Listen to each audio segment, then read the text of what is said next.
Tá? O objetivo da nossa palestra, efetivamente, é trazer alguns pontos importantes. No geral, nós não temos alterações substanciais, assim, regras, né?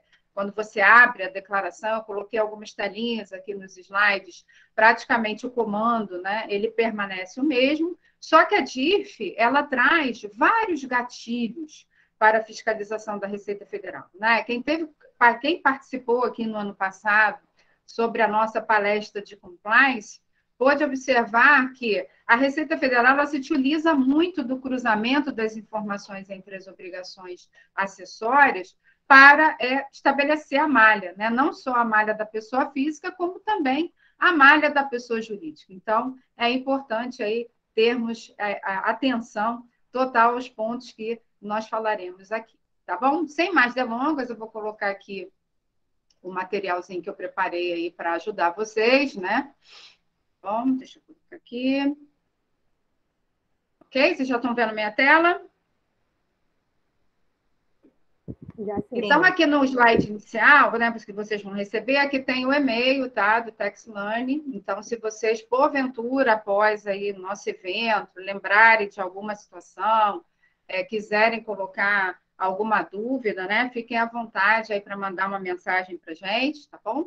A gente tem um enorme prazer em retornar aí as dúvidas dos nossos alunos, tá?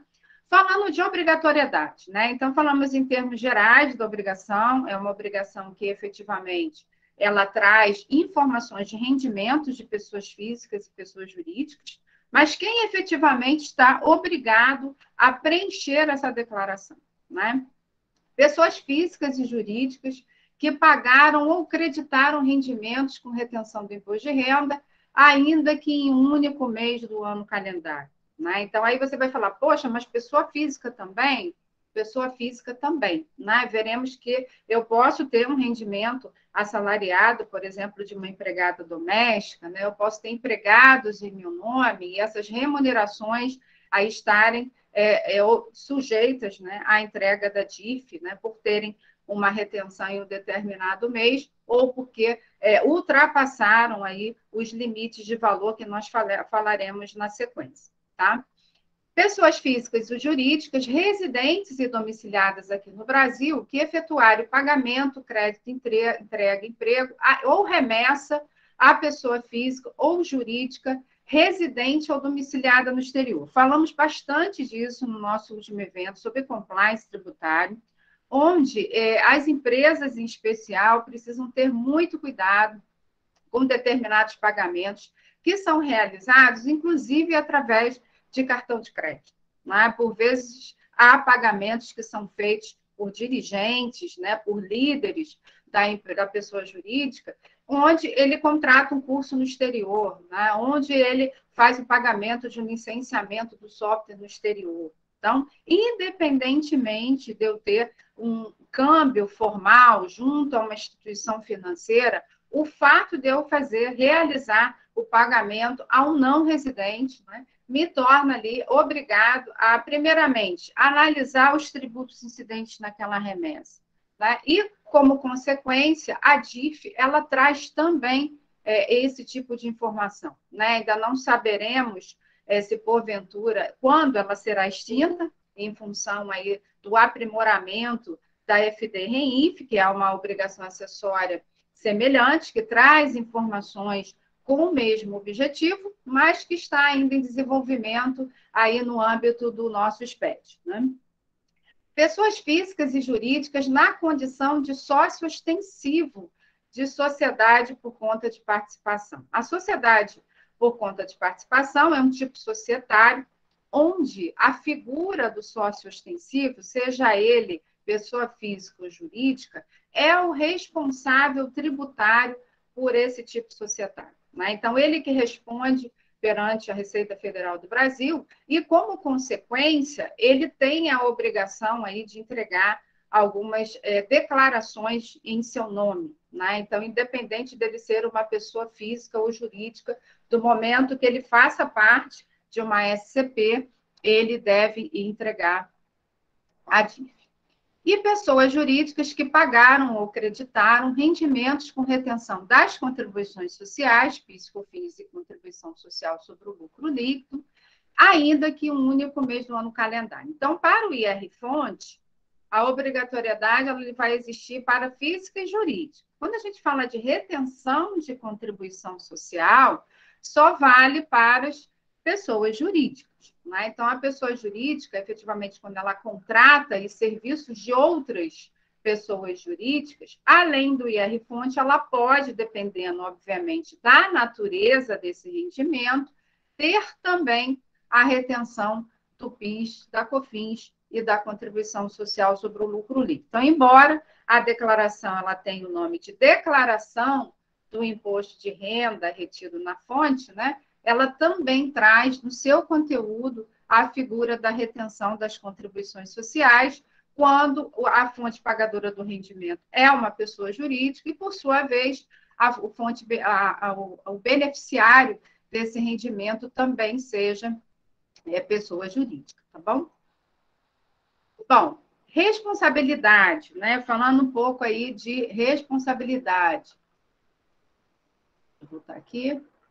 A matriz da pessoa jurídica, né? Sabemos que os tributos federais, todos eles, com exceção do IPI, eles são centralizados na figura da matriz da pessoa jurídica. Então, eu posso ter um CNPJ lá, 1000 ao contrário, é esse CNPJ que será responsável pela entrega de todas as declarações, né, federais, com exceção do IPI, que possui aí a sua apuração individualizada por estabelecimento. Então, vai ser a matriz, inclusive as pessoas jurídicas imunizentas, né? A DIF, ela traz esse diferencial a partir do momento, né, que tanto uma pessoa jurídica imunizenta, como também as pessoas jurídicas aí do Simples Nacional, elas têm pagamentos sujeitos à retenção, se enquadram nas normas de obrigatoriedade, elas não têm dispensa de entrega da DIF, tá bem?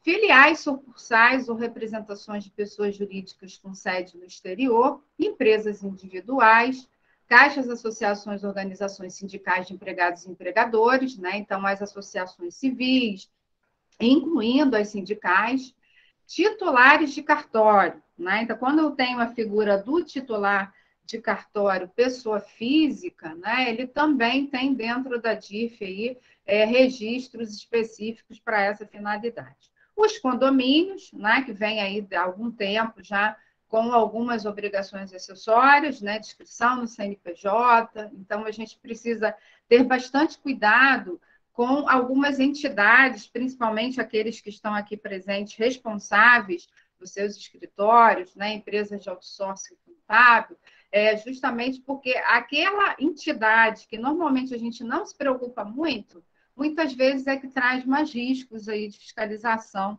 como é o caso das imunes isentas, né, incluindo as associações civis, tá? Instituições administradoras ou intermediadoras de fundos ou clubes de investimento, órgãos gestores de mão de obra do trabalho portuário e os órgãos da administração pública, né? Então, quando a gente fala de retenção, nós temos aí várias legislações vigentes, né? Nós temos a legislação que trata da retenção da pessoa jurídica de direito privado contratando uma outra pessoa jurídica de direito privado, nós temos a legislação que trata especificamente da contratação por órgãos da administração pública federal, seja direta, né, ou indireta, empresa pública, sociedades de economia mista, muito presente aqui no Rio de Janeiro, para aqueles que são do Rio de Janeiro, nos serviços contratados pela Petrobras, que é uma sociedade de economia mista. Então, há um tratamento diferenciado para essas entidades quando elas contratam os serviços de outras empresas ou pessoas físicas.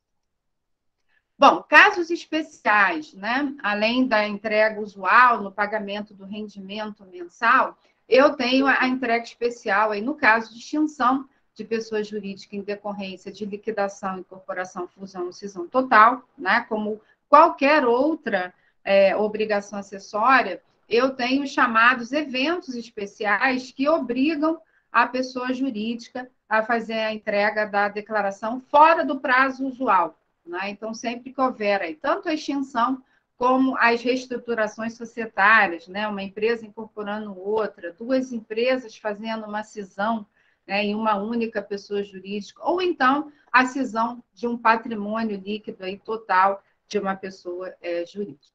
Pessoa física que sair definitivamente do país, né? Nós temos aí algumas obrigações acessórias, a própria declaração de ajuste anual de saída definitiva, e se essa pessoa, porventura, ela pagou rendimentos, né, enquadrados aí nas situações de obrigatoriedade que nós falaremos, essa pessoa física tem que efetivamente cumprir a entrega da DIF do momento que ela tem a intenção de se tornar uma não residente no Brasil, né? Deixar de ser um contribuinte brasileiro.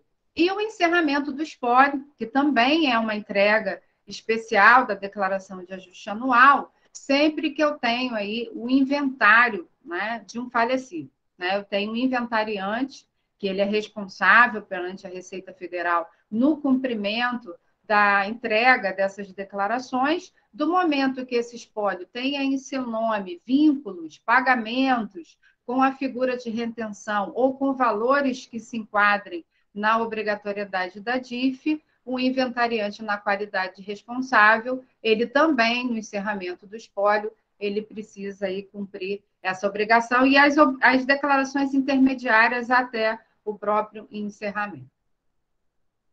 Bom, a apresentação. A apresentação não está bem localizada, né, pessoal? Porque nós temos aí até o último dia útil do mês de fevereiro, né? E o dia 28, que é um dia útil, é uma segunda-feira, né, da semana do Carnaval, né? Embora a gente saiba aí que todas as festividades estão suspensas, né?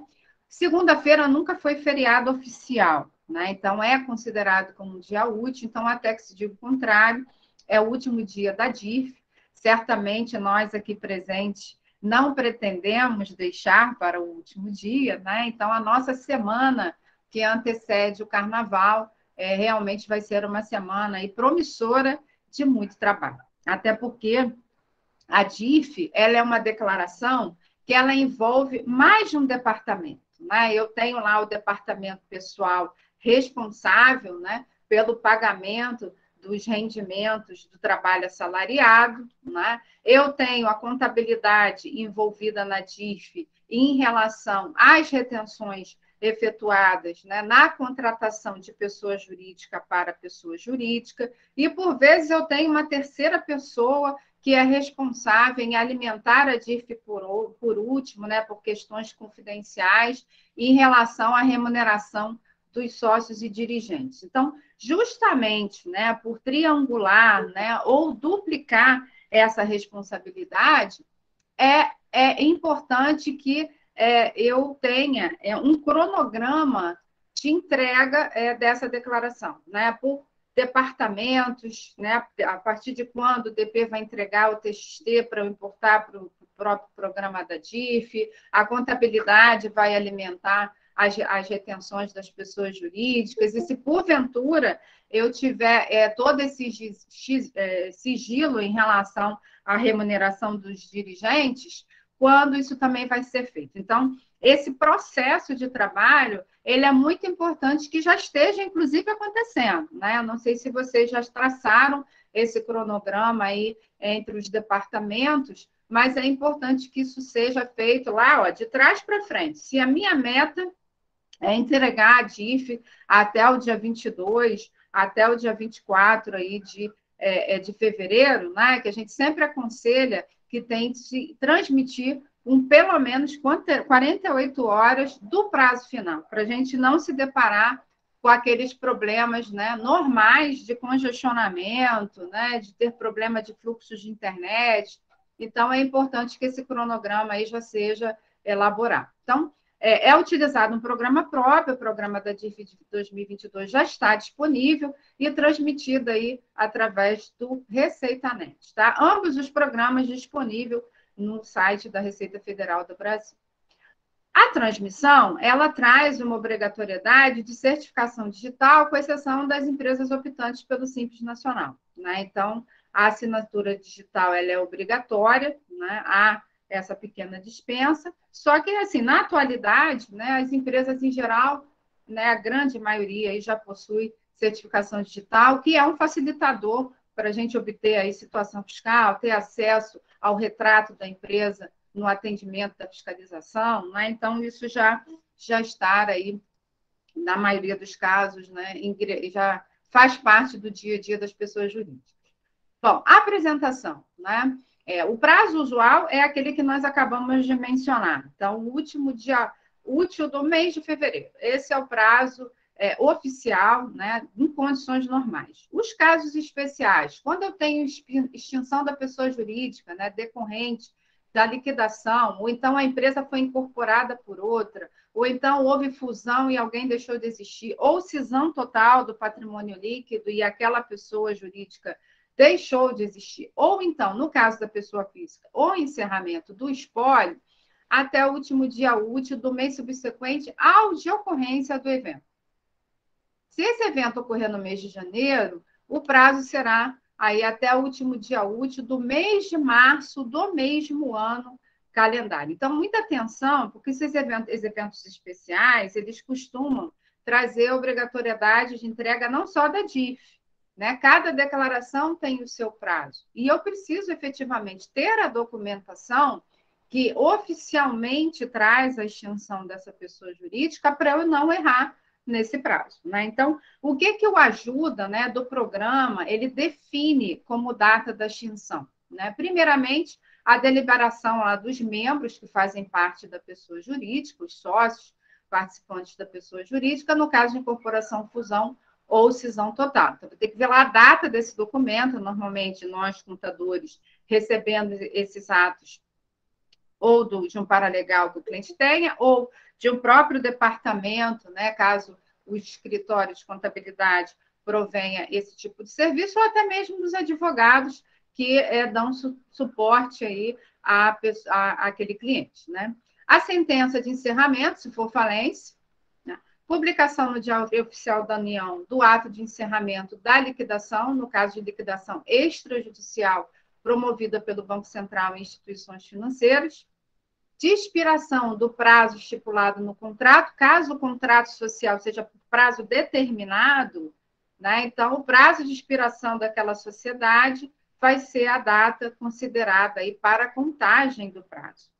Do registro de ato extintivo do órgão competente nos demais casos, ou então, caso a empresa dê a entrada, né, no registro na junta comercial e haja uma decisão de cancelamento desse registro, a data do arquivamento dessa decisão. Então, bastante cuidado aí no enquadramento desses prazos para não errar essa data aqui que a gente comentou, até o último dia útil do mês subsequente à ocorrência do evento. Bem? Bom, se for pessoa física, né, além do espólio, está no mesmo prazo aí da ocorrência de evento especial, eu tenho duas situações, né? A saída definitiva do país, até a data de saída em caráter permanente. Essa data, ela vai constar também na declaração de ajuste anual, que declarar ali a saída definitiva daquela pessoa física do país. E se for uma saída temporária, no prazo de até 30 dias, contado da data em que a pessoa física declarante completar 12 meses consecutivos de ausência, né? A DIF, ela vem abraçando aí há alguns anos a pessoa física, né? Então, a gente precisa também ter esse tipo de atenção no nosso dia a dia, na nossa vida pessoal, né? Se porventura a gente tem algum empregado aí cuja remuneração possa se enquadrar nos casos de obrigatoriedade. Penalidades, né? Não menos importante, é sempre importante a gente colocar aqui, né, quais são as multas, né, que a pessoa física ou jurídica estará passível caso não entregue a DIF no momento que esteja obrigado, né? 2% ao mês do calendário fração, incidente sobre o montante dos tributos e contribuições informados na DIF, limitada a 20% pela falta de entrega ou entrega após o prazo, e R$ 20 para cada grupo, né, de 10 informações incorretas e omitidas, né? Então, assim, não é muito comum nós vermos no dia a dia a aplicação de penalidades por incorreção ou omissão, né? Mas é sempre importante que nós tenhamos aí um cuidado de termos uma revisão, né, das informações declaradas, para que eu não dê aí um problema lá na outra ponta. Quando a pessoa física entregar a declaração de ajuste anual, vira um aviso que os rendimentos declarados pelo empregador estão divergentes, né, do que ela efetivamente tem no comprovante da fonte pagadora. Sempre que o empregador, a fonte pagadora, ele retifica a DIF com uma nova informação, é necessário que ele disponibilize esse novo comprovante de rendimentos para que a pessoa física, né, no momento que já tenha transmitido a sua declaração, possa retificar, né? Então, por vezes, a gente se depara com esse tipo de problema, né? Sempre que eu entrego em atraso, fora do prazo, a multa ela já é emitida automaticamente aí pelo programa, tá? Sendo que eu posso ter aí reduções dependendo da situação que eu me enquadro. Então, se eu entreguei fora do prazo, mas foi antes da fiscalização bater na minha porta, antes da intimação, antes do procedimento de ofício, essa multa ela vai ser reduzida aí em 50%. Né? Agora, se eu entreguei durante o decurso do prazo que o fiscal me deu lá, teve jeito, né? Não entreguei, fiscalização bateu, e aí ele intimou, já é. Né? Ali eu vou ter que atender o comando da fiscalização. Então, eu posso ter a 75% de redução se houver a apresentação no prazo fixado pela fiscalização. Tá?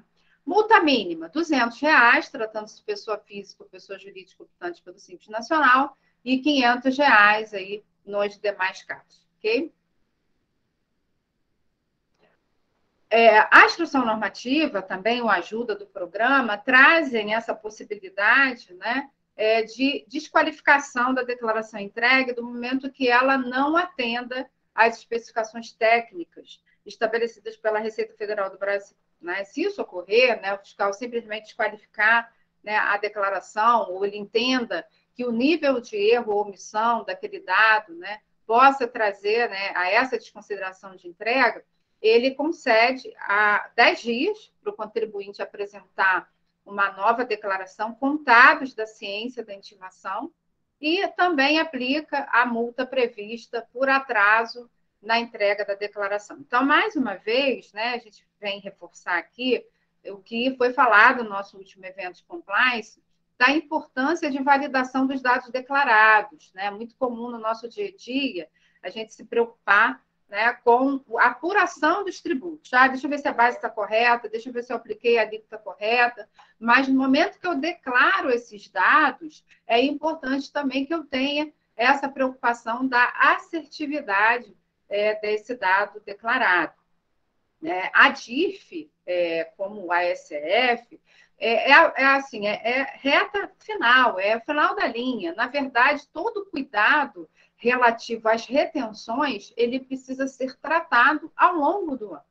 Né? Então, todos os meses, todas as notas que são recebidas, se eu estou falando de uma contratação de pessoa jurídica, de igual forma, se eu estou pagando uma pessoa física, eu preciso ter o cuidado se eu estou atribuindo o tratamento tributário correto. A gente vai falar disso um pouquinho para o final, sobre os pontos de atenção aí na rotina, mas a verdade é, se eu não tive essa atenção na rotina, a DIF basicamente é um cara crachal, Ctrl+C, Ctrl+V, do que eu fiz ao longo do ano. Né? Então, precisa ser um trabalho recorrente. Eu preciso ter um processo de conciliação e validação das informações mês a mês, né? Para eu chegar lá em dezembro, já estar com o meu dado conciliado aí e com plena certeza de que os dados estão consistentes a serem declarados. Né? Até o vencimento da notificação, será concedida a redução de 50% para pagamento à vista e 40% para os pedidos de parcelamento, nessa situação aqui, em que a Receita Federal considera a DIF como não entregue. Bem? Bom, rendimentos que devem constar na DIF 2022, nada muito diferente do que estava na DIF 2021, somente para ressaltar alguns pontos importantes, né? Que tenham sofrido retenção do imposto, ainda que em um único mês do ano calendário, Do trabalho assalariado, quando o valor pago durante o ano calendário for igual ou superior a 28.559,70, né? Porque o objetivo da entrega do dado pela fonte pagadora também é dedurar quem está lá do outro lado, né? Para o beneficiário do rendimento, para ver se o beneficiário do rendimento ele efetivamente vai declarar, né? Então, existe total link aí com a outra ponta. Tu trabalha sem vínculo empregatício de aluguéis ou royalties, né? Royalties, diga-se de passagem, aí, recebimento por cessão de direito de uso de algo, né? Uma patente de invenção ou uma marca, acima de R$ 6.000, pagos durante o ano calendário, ainda que não tenham sofrido retenção do imposto sobre a renda.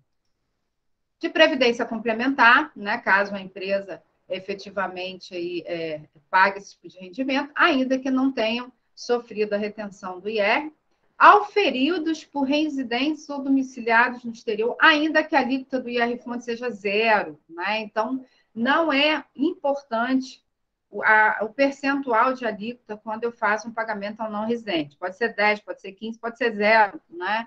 Pouco importa, em qualquer valor eu preciso declarar. E aí, mais uma vez, nesse ponto aqui, é importante que a gente tenha no total informação desses pagamentos, seja através de câmbio, seja através de uma fatura de cartão de crédito internacional. Se lá na fatura do cartão de crédito eu tenho mudança de moeda, né, eu tenho conversão de moeda, aquilo ali é um sinal que eu paguei ao não residente. Então, eu preciso entender efetivamente qual é a natureza desse dispêndio, né? Tem que trazer isso para a DIF, efetivamente, e aí eu não tenho uma instituição financeira para calcular o imposto de renda na fonte para mim, né? O que é o diferencial. Quando eu tenho um câmbio fechado no banco, ele faz lá o cálculo do IR-Fonte, geralmente, né?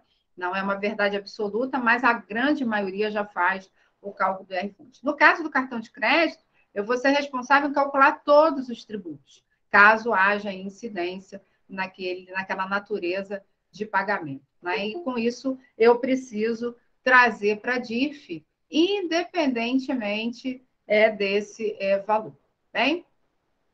Remetidos por pessoas físicas e jurídicas para cobertura de gastos pessoais no exterior, em viagens de turismo, negócios, serviços, treinamentos ou missões oficiais, bem como do respectivo imposto de renda na fonte, cujo total anual tenha sido igual ou superior a 28.559,70. Aqui, especificamente, a gente está tratando da Instrução Normativa 645 de 2016, né? Ela traz, né, uma obrigatoriedade de retenção, não só para as pessoas físicas, né? Houve um período em que havia uma isenção do IR-Fonte, né? Essa isenção ela valeu até 2019.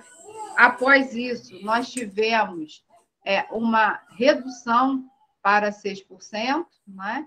E deixa eu ver aqui, só um instantinho que eu estou desativando um som aqui, muito bem.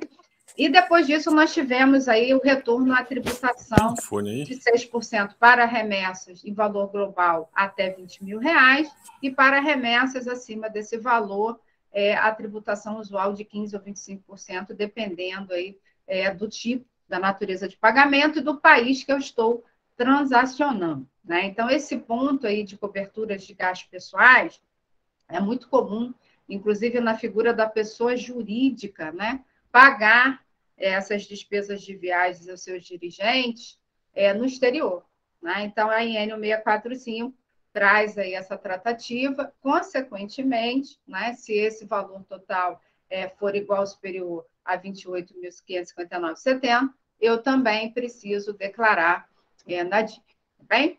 De pensão, pagos com isenção do IR-Fonte, quando o beneficiário for portador de doença grave, exceto a decorrente de moléstia profissional, regularmente comprovada por laudo pericial. O que está sublinhado aqui, né? Para que o beneficiário, né, do momento que ele seja portador de doença grave, né, previsto na Lei 7.713, para que ele tenha isenção, esse laudo ele precisa ser por órgão federal. Ele precisa ser atestado por órgão federal. Ou INSS, ele não pode ser concedido simplesmente por um médico particular, né? Então, isso tem reflexo na declaração da pessoa física, tá? Então, do momento que a pessoa física se enquadre nessa relação de doenças classificadas como graves, né? A própria ajuda da DIF traz essa relação de doenças, ele precisa obter esse laudo pericial do Instituto Nacional de Seguridade Social para que tenha validade aí a isenção do IR, tá? Aposentadoria e reforma, pagos com isenção do IR-fonte, também desde que motivada por acidente em serviço, também comprovada por laudo pericial, tá? Então, a ideia de trazer esses rendimentos para a DIF também tem esse condão de verificação se a isenção que está sendo declarada ali atende esse requisito, né? Sempre que a pessoa física ela elabora a sua declaração de imposto de renda, informando rendimentos isentos, por ser um portador de moléstia grave, ele muitas vezes ele é intimado a comprovar junto à Receita Federal do Brasil que ele tem aquele documento atestado por um órgão da União, né? Dividendos e lucros de valores pagos a titular ou sócio de microempresa, empresa de pequeno porte, certo? Prolabore e aluguéis, que tem uma tratativa diferenciada, quando o valor total anual pago também seja igual ou superior a R$ 28.559,70. E sócio ostensivo ou participante, pessoa física ou jurídica de sociedade por conta de participação, independentemente do valor pago. Então, isso tem sido uma constante em todas as declarações. Todas as declarações, elas trazem tratamento diferenciado para a sociedade por conta de participação, e a DIF não é diferente, né? Então, se eu tenho um cliente ou uma empresa com este tipo societário, eu preciso ficar atenta aí à responsabilidade, né, por entregas de declaração, principalmente para o sócio ostensivo, que é ele que responde perante a Receita Federal do Brasil. Bom, outros rendimentos aqui de pessoa física, né? Rendimentos de parcela isenta de aposentadoria para maiores de 65 anos, né? Também para poder atestar, né? Normalmente, o que acontece aqui? Quando você é um maior de 65 anos, por vezes a pessoa física tem mais de uma fonte de renda, né? Só que o limite de isenção ele é para uma só, né? Basicamente, ele é um só. Eu não posso replicar para tantas fontes de pagamento. Então, o objetivo aqui também é verificar, né, se a pessoa física está atendendo a regra corretamente, né? Por vezes, quando você vai fazer a declaração de um aposentado, as duas fontes de rendimento consideram uma parte da renda como isenta, né? Só que aquele limite ele é aplicado é um limite só, né? Então, por vezes, você tem que deslocar, né, um rendimento que constou no comprovante da fonte pagadora como isento, você tem que deslocar ele para uma linha de rendimento tributável. Então, também é uma forma da Receita Federal atestar, né, se o beneficiário ele está declarando adequadamente. Referente a diárias e ajuda de custo, o abono pecuniário, né, que é aquele valor das férias, que é aqueles 10 dias que são pagos, né, é quando o empregado faz essa opção, e as indenizações em decorrência de PDV, né, plano de demissão voluntária, quando o valor total anual pago for igual ou superior a R$ 28.559,70. E, por último, aqui as bolsas de estudo, né, pagos ou creditados a médicos residentes, né?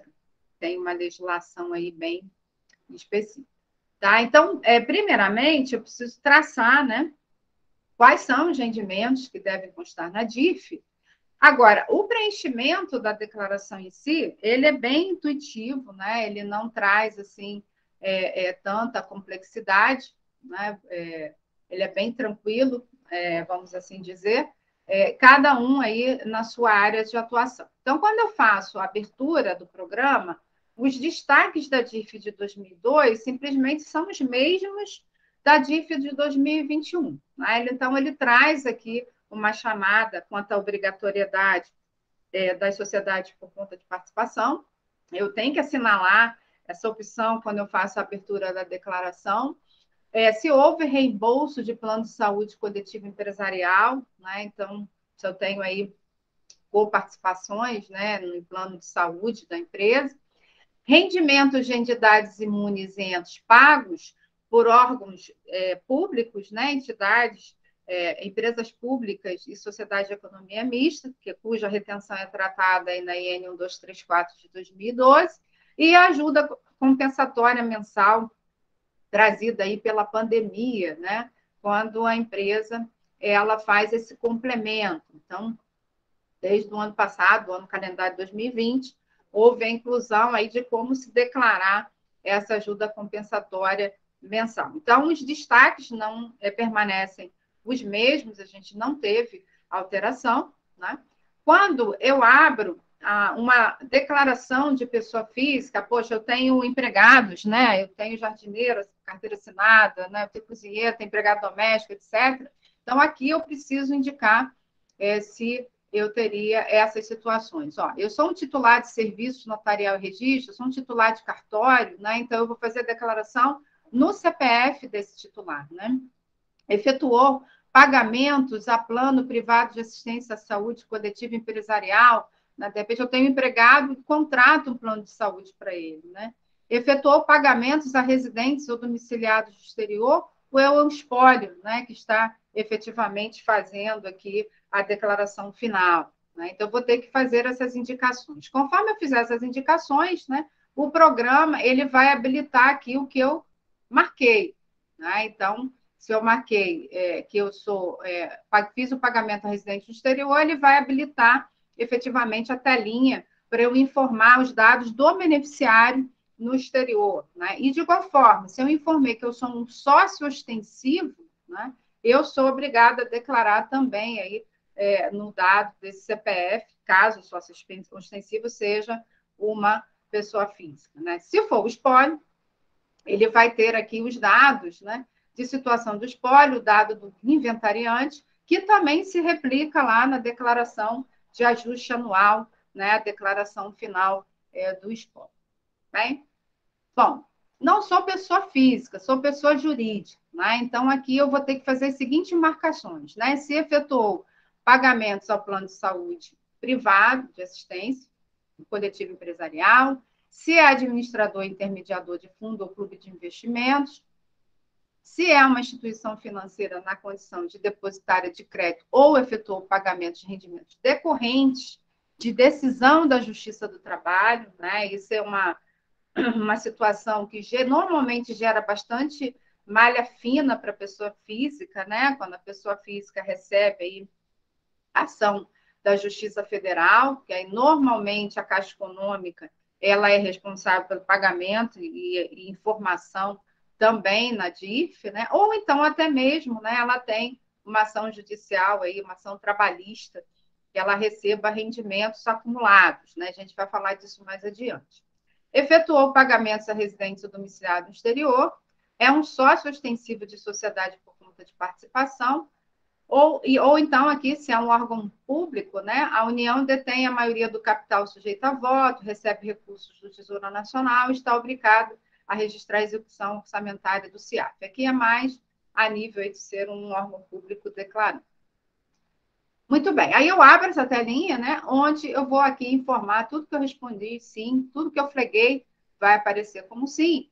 Consequentemente, né, as outros registros serão aí habilitados, tá bem? A gente vai dar uma ênfase maior aqui para a declaração de pessoa jurídica, que justamente traz aí mais desafios, né, para a gente fazer, normalmente é onde está aí a maior parte do nosso esforço no dia a dia, e também os gatilhos que são travados em algumas telas, né? Por que a Receita Federal ela solicita esse dado, né?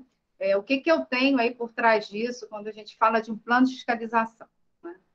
Quando a gente acessa, né, a telinha dos rendimentos tributáveis ou beneficiário do declarante, aqui eu vou preencher de acordo, né? Esses números aqui são os códigos de receita do documento de arrecadação de tributos federais, que é o DARF, né? Então, o DARF é a guia que eu pago aquele imposto de renda na fonte ou aquela contribuição social retida na fonte, muito conhecida como PCC no nosso dia a dia, né? Eu vou ter que declarar aqui de acordo com o código do pagamento, né? Então, assim, a princípio, a informação ela é trabalhosa, mas ela não é difícil, né? Então, aqui eu vou, se eu paguei, porventura, uma pessoa física por remuneração de serviços profissionais, né? Eu vou aqui flegar o 1708 e vou informar aqui a remuneração mensal, paga essa pessoa jurídica, e o imposto retido na fonte. Quando eu ando aqui com essa barrinha de rolagem, mais aqui para baixo, eu tenho as retenções, tanto de PIS, como de COFINS, como de CS, também das pessoas físicas. Né? Então, aqui, nada mais é do que os códigos de receita previstos lá no manual do imposto de renda retido na fonte e o que eu faço ao longo do ano. Né? Não traz aí maiores, muitas dificuldades. Agora, eu preciso informar valores com centavos, né? Esse é um dado que é informado no próprio manual da DIF, né? No ajuda do programa. Tá? Eu preciso informar números completos, tá bem?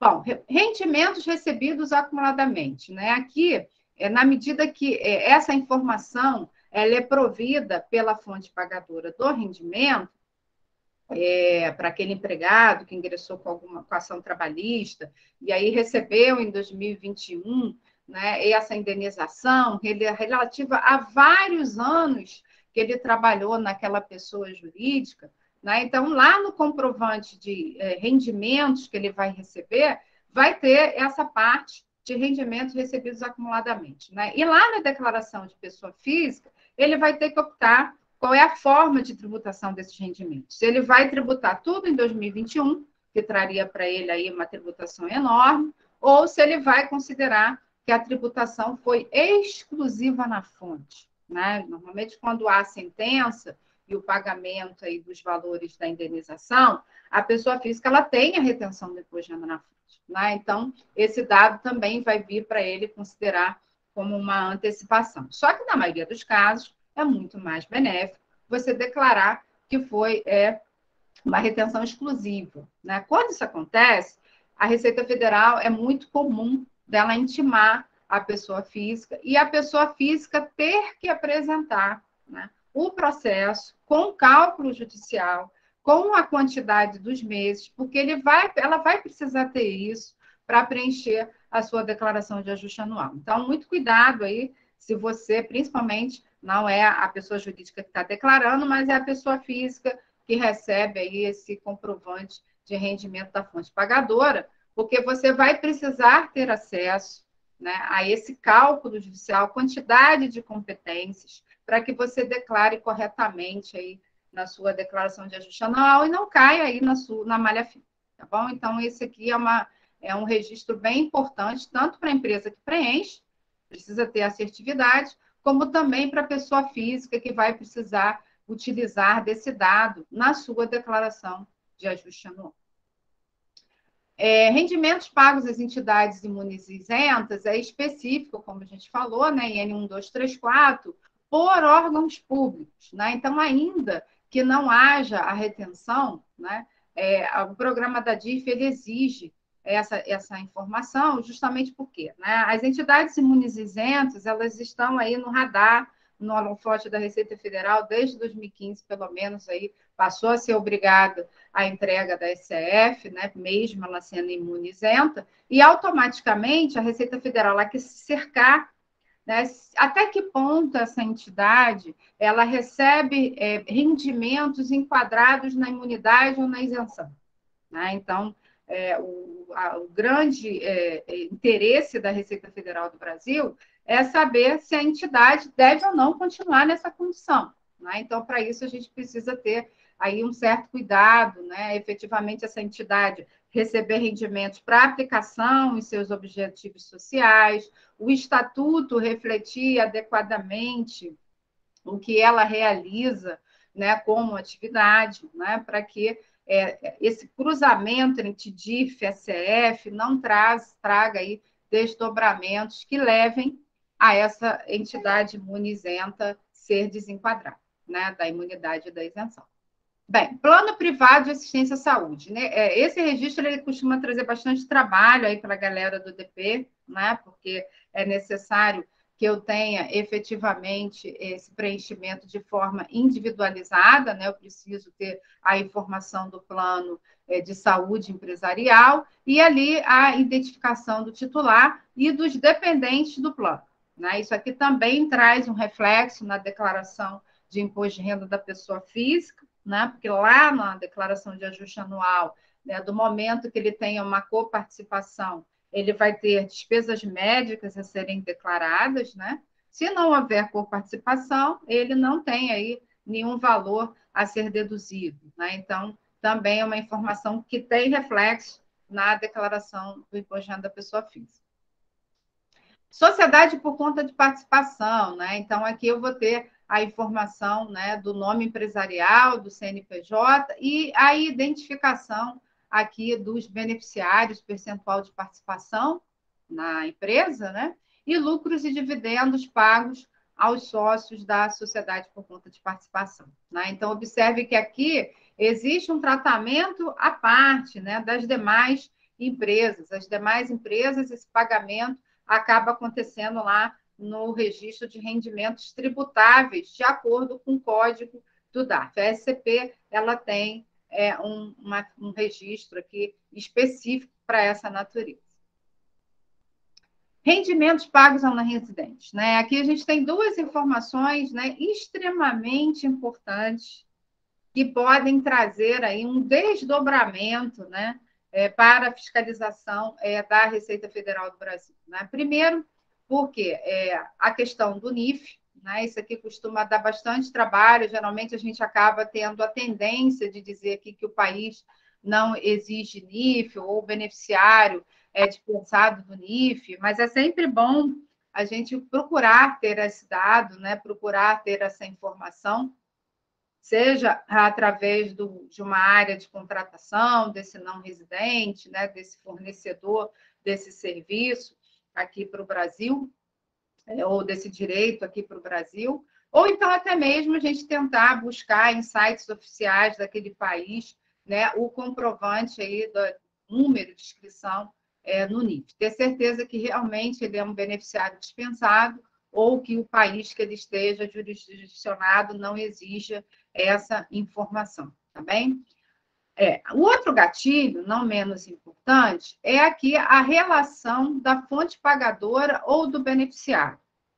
Aqui eu vou ter que declarar, né, se a empresa aqui do Brasil, ela tem um relacionamento com essa empresa do exterior, né? Se porventura ela é uma matriz, né? Se porventura ela tem uma relação de controle ou coligação com a empresa do exterior, ela é controlada pela empresa lá de fora, ela é controladora lá da empresa de fora, né? Ou então existe um controle administrativo ou societário comum. O que isso é realmente importante? Sempre que eu tenho pagamentos com esse vínculo de partes relacionadas, eu tenho um reflexo na declaração de imposto de renda da pessoa jurídica, né, conhecida aí como escrituração contábil fiscal, né?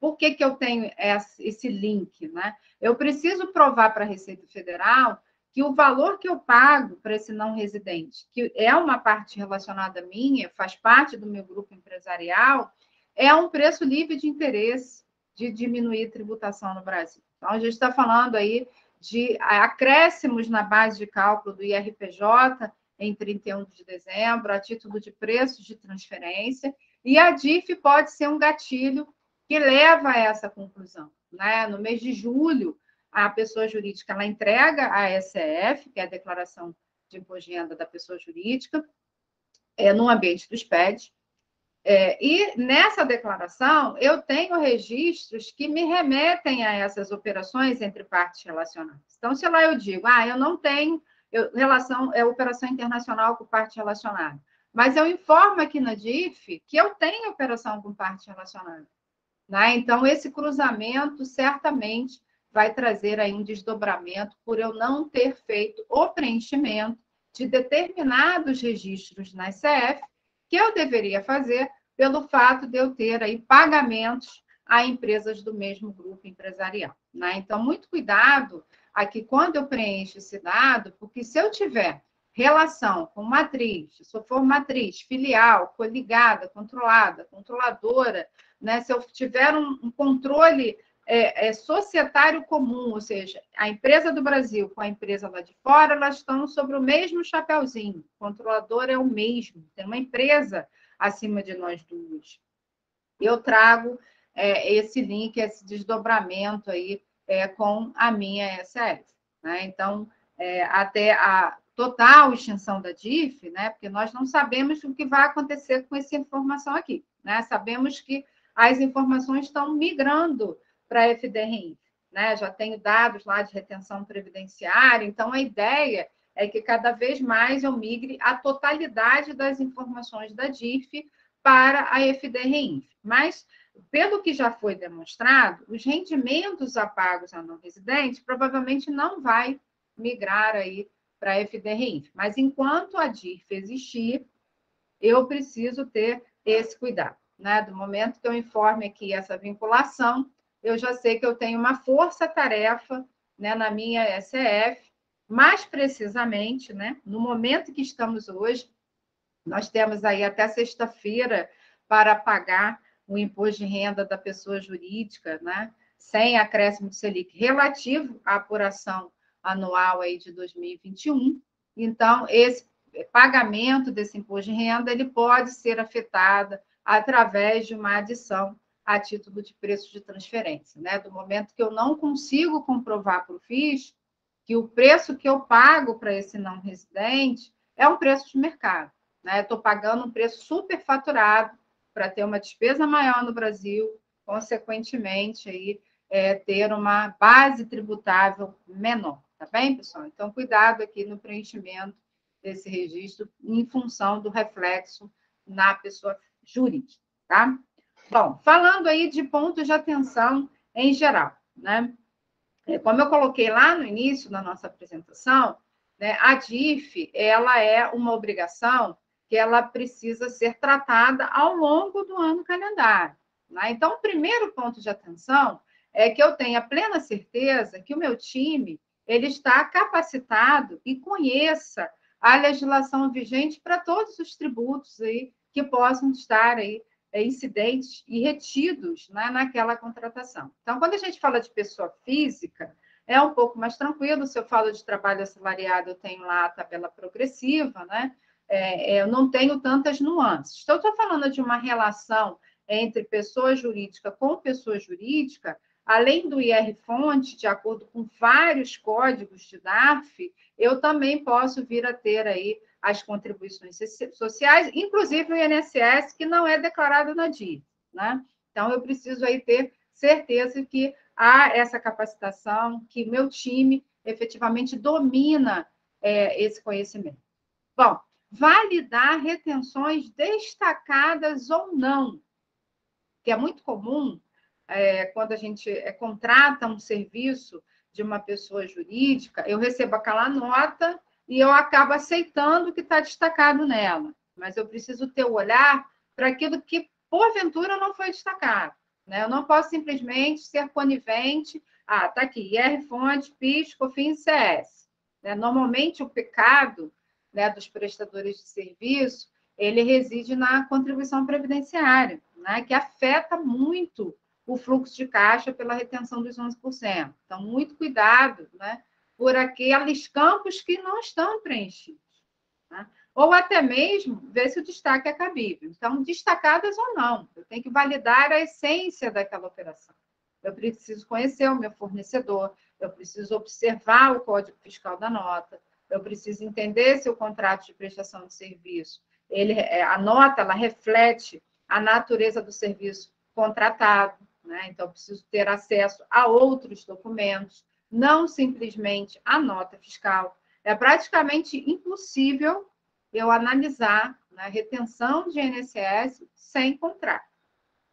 Né? Então, é importante que eu faça um primeiro retrato desses fornecedores, né? Mapeie esses fornecedores, enquadre esse serviço na legislação do IR, das contribuições sociais, do INSS, e fique ali, né, com aquele documento já trazendo aí a situação da retenção de acordo com a natureza do serviço provido, do serviço prestado, né?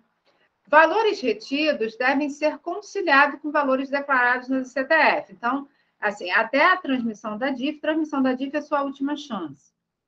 Mas a ideia é que, efetivamente, essa conciliação ela seja feita ao longo do ano, né? Principalmente se eu tenho pessoas distintas fazendo isso. É o que normalmente acontece, né, num time, né? Eu tenho lá o Joãozinho, que faz a análise das retenções, não necessariamente ele que faz a DCTF, né? Tem empresa que a DCTF está no fiscal, tem empresa que a DCTF está lá no contábil, não é assim que funciona? Às vezes as retenções estão no fiscal, a retenção está lá no financeiro, né? Então, eu preciso juntar essas pontas, né? O coleguinha que faz a DCTF, o coleguinha que é responsável por retenção, o coleguinha que é responsável pela DIF, né? Quem é responsável pela DIF e fazer o fechamento das informações, né? Naquele cronograma que a gente falou lá no início, ó, o DP ele vai mandar o TXT com os dados da folha para você trazer para dentro da DIF. Aí a contabilidade faz o input dos dados relativos à contratação de pessoa jurídica. Quem encerra a DIF?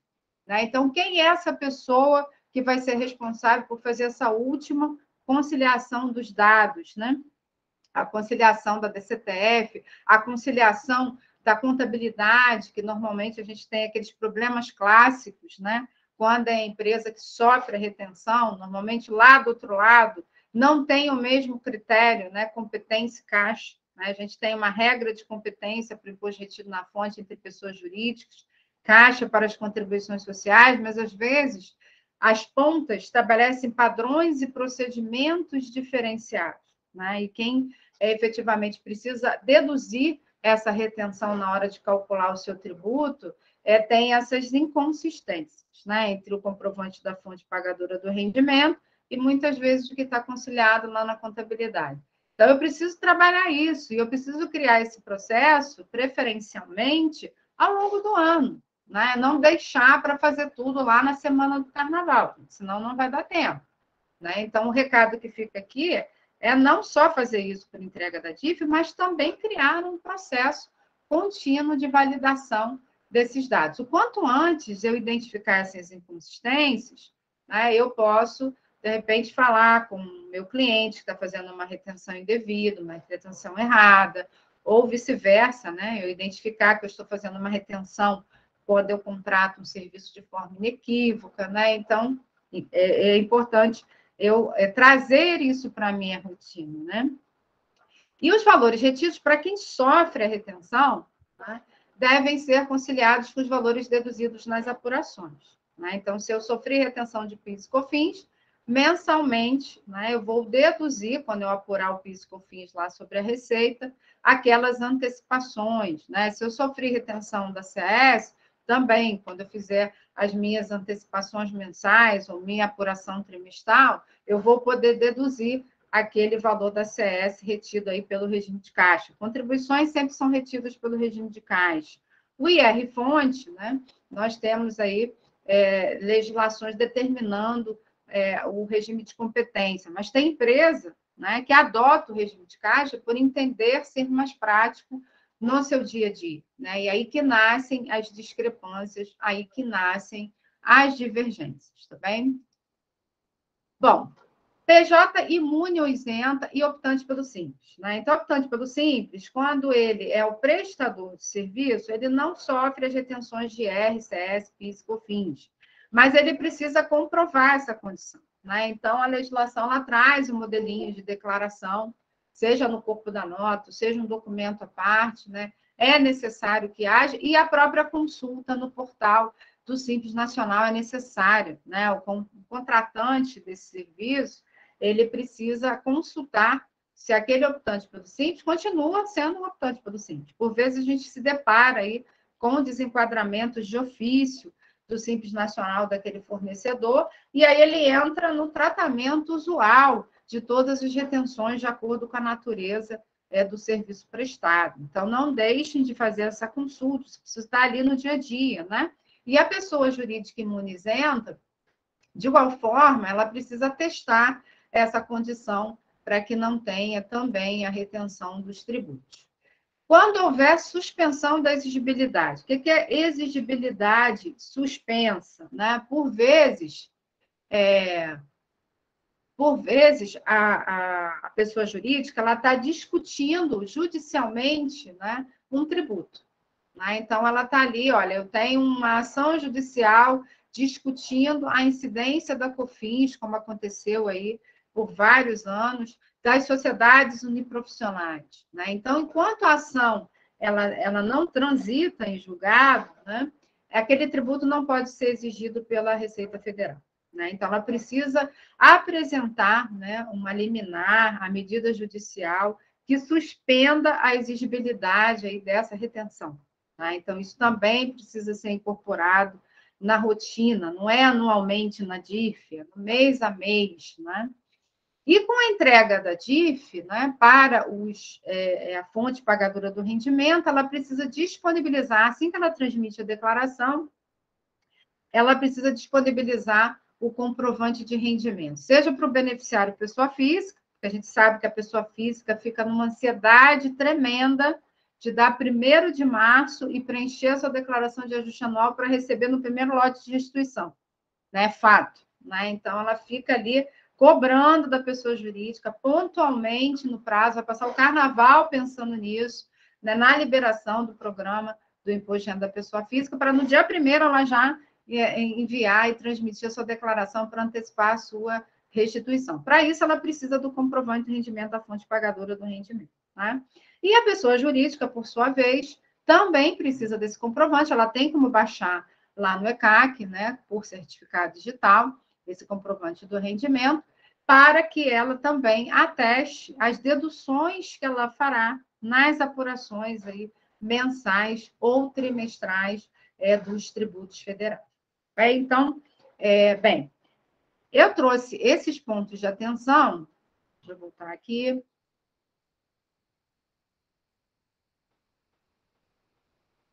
Trouxe aqui, né, os principais pontos de atenção aí na DIF, né, lembrando que a gente está na reta final, tudo já aconteceu no decorrer do ano calendário, né, então quem ainda não fez essas devidas conciliações, né, tentem antecipar por conta do prazo aí curto que se tem, né, nós temos o prazo aí até o último dia útil de fevereiro, o muro chega rápido, sabemos que os prazos eles chegam muito rápido, a gente se vê aí envolvida nos fechamentos. Estou no fechamento, então vou fazer lá no intervalo do fechamento. Aí isso eu já estou lá em 15 de fevereiro, 16 de fevereiro. Então, o quanto antes eu me antever a essas questões, mais fácil será para eu concluir. Ok, pessoal? Bom, eu vou abrir aqui, a gente acabou aí terminando um pouquinho antes do tempo estimado, né? Vou abrir aqui para as perguntas que vocês tenham sobre o que foi colocado aqui, né? Ou alguma outra relativa a DIF, fique bastante à vontade aí para colocar as perguntas de vocês. Bem? Vamos lá. Tímidos e não tímidos, viu?